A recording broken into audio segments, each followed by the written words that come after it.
dear native brook, wild streamlet of the west, how many various fated years have passed, what happy and what mournful hours since last I skimmed the smooth thin stone along thy breast, numbering its light leaps, yet so deep impressed, sink the sweet scenes of childhood that mine eyes I never shut amid the sunny ray, but straight with all their tints thy waters rise, thy crossing plank, thy marge with willows grey, and bedded sand that veined with various dyes gleamed through thy bright transparence on my way, visions of childhood. Oft have ye beguiled lone manhood's cares, yet waking fondest sighs, that once more I were a careless child.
Stretched on a mouldered abbey's broadest wall, where ruining ivies propped the ruins steep, her folded arms wrapping her tattered pall, had melancholy mused herself to sleep. The ferns were pressed beneath her hair, the dark green adder's tongue was there, and still as passed the flagging sea-gale weak, the long lank leaf bowed fluttering o'er her cheek.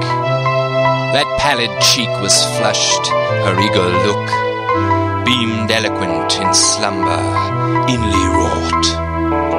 Imperfect sounds her moving lips forsook, and her bent forehead worked with troubled thought. Strange was the dream.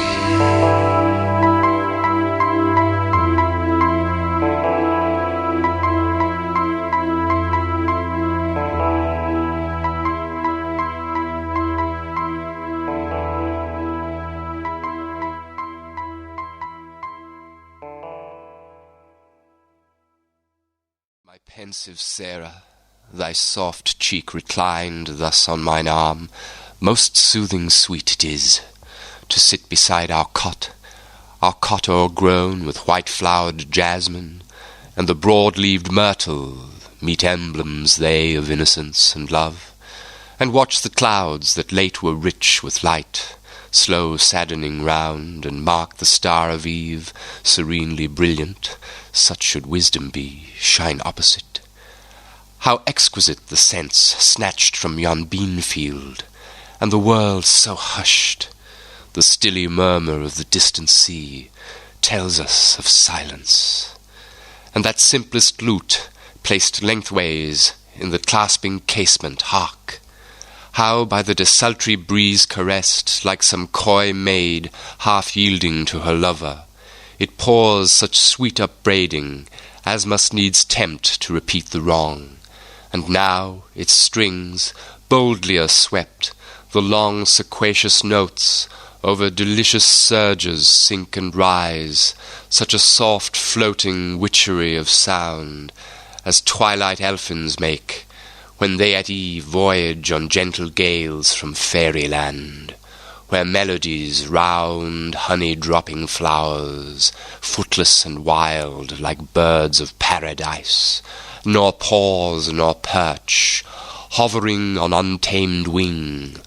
Oh, the one life within us and abroad, which meets all motion and becomes its soul, a light in sound, a sound-like power in light, rhythm in all thought and joyance everywhere. Methinks it should have been impossible not to love all things in a world so filled, where the breeze warbles and the mute still air is music slumbering on her instrument.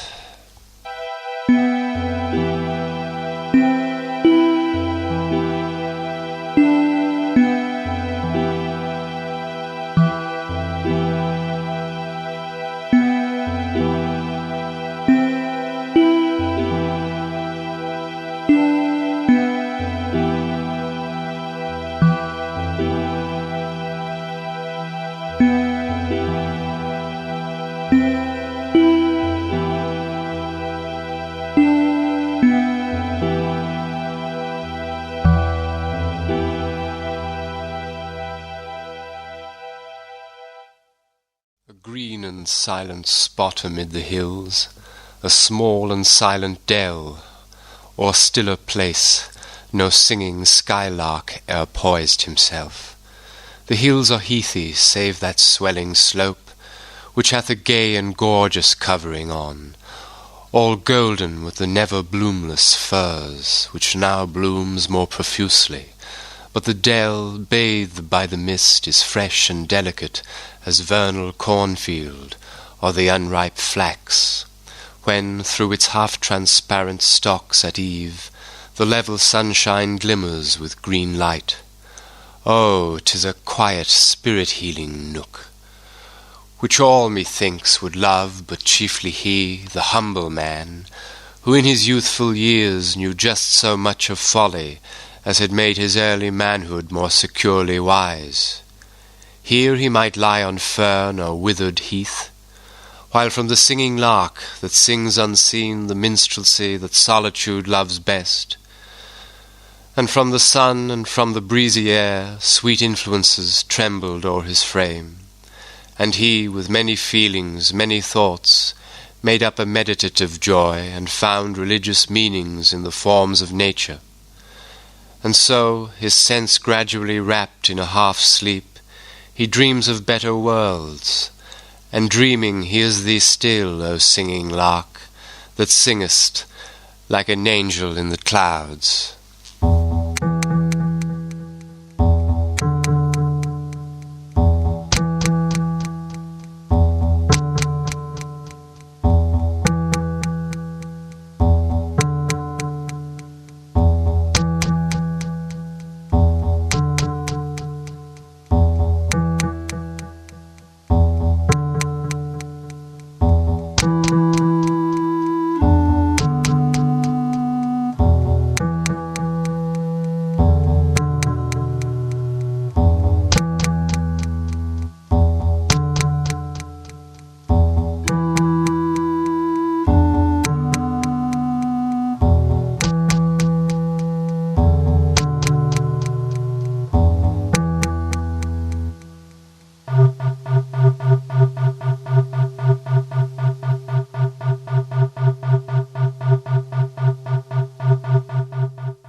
In Xanadu did Kubla Khan a stately pleasure dome decree, where Alph the sacred river ran through caverns measureless to man, down to a sunless sea. So twice 5 miles of fertile ground with walls and towers were girdled round, and there were gardens bright with sinuous rills, where blossomed many an incense-bearing tree, and here were forests ancient as the hills, enfolding sunny spots of greenery. But oh, that deep romantic chasm which slanted down the green hill athwart a cedarn cover, a savage place as holy and enchanted as ere beneath a waning moon was haunted by woman wailing for her demon lover. And from this chasm with ceaseless turmoil seething, as if this earth in fast thick pants were breathing, a mighty fountain momently was forced, amid whose swift half-intermitted burst huge fragments vaulted like rebounding hail, or chaffy grain beneath the thresher's flail. And mid these dancing rocks at once and ever it flung up momently the sacred river. 5 miles meandering with a mazy motion, through wood and dale the sacred river ran, then reached the caverns measureless to man, and sank in tumult to a lifeless ocean. And mid this tumult Kubla heard from far ancestral voices prophesying war. The shadow of the dome of pleasure floated midway on the waves, where was heard the mingled measure from the fountain and the caves. It was a miracle of rare device, a sunny pleasure dome with caves of ice. A damsel with a dulcimer in a vision once I saw. It was an Abyssinian maid, and on her dulcimer she played, singing of Mount Abora. Could I revive within me her symphony and song, to such a deep delight 'twould win me, that with music loud and long I would build that dome in air, that sunny dome, those caves of ice, and all who heard should see them there, and all should cry, beware, beware, his flashing eyes, his floating hair. Weave a circle round him thrice, and close your eyes with holy dread, for he on honeydew hath fed, and drunk the milk of paradise.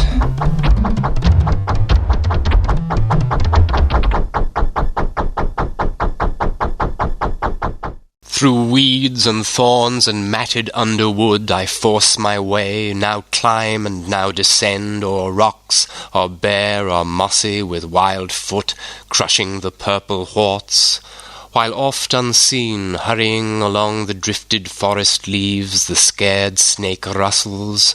Onward still I toil, I know not, ask not whither.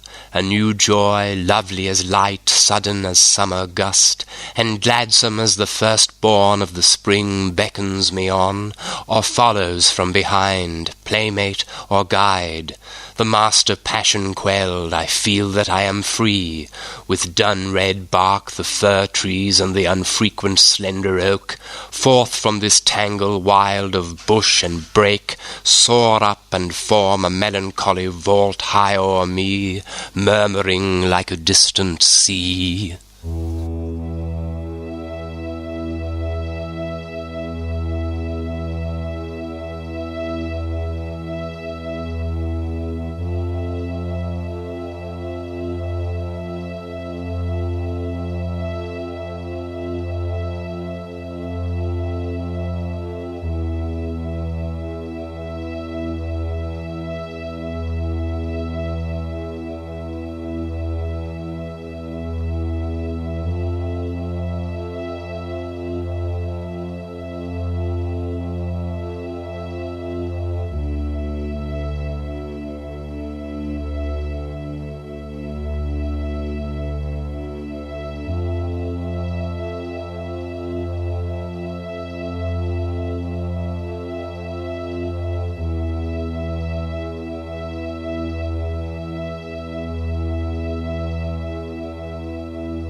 this sycamore oft musical with bees, such tents the patriarchs loved. O long unharmed may all its aged boughs or canopy, the small round basin which this jutting stone keeps pure from falling leaves. Long may the spring, quietly as a sleeping infant's breath, send up cold waters to the traveller with soft and even pulse, nor even cease yon tiny cone of sand its soundless dance, which at the bottom like a fairy's page, as merry and no taller dances still, nor wrinkles the smooth surface of the fount. Here twilight is and coolness, here is moss, a soft seat, and a deep and ample shade. Thou mayst toil far and find no second tree. Drink, pilgrim, here rest. And if thy heart be innocent, here too shalt thou refresh thy spirit, listening to some gentle sound, a passing gale or hum of murmuring bees.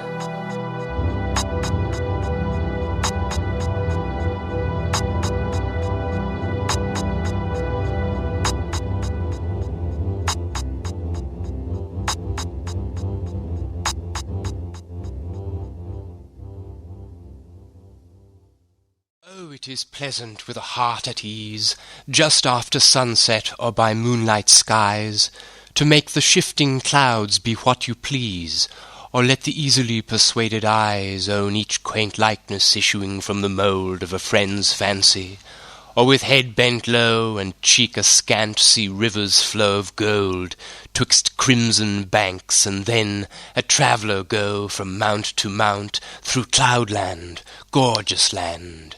Or listening to the tide with closed sight, be that blind bard who on the Chian strand, by those deep sounds possessed with inward light, beheld the Iliad and the Odyssey rise to the swelling of the voiceless sea.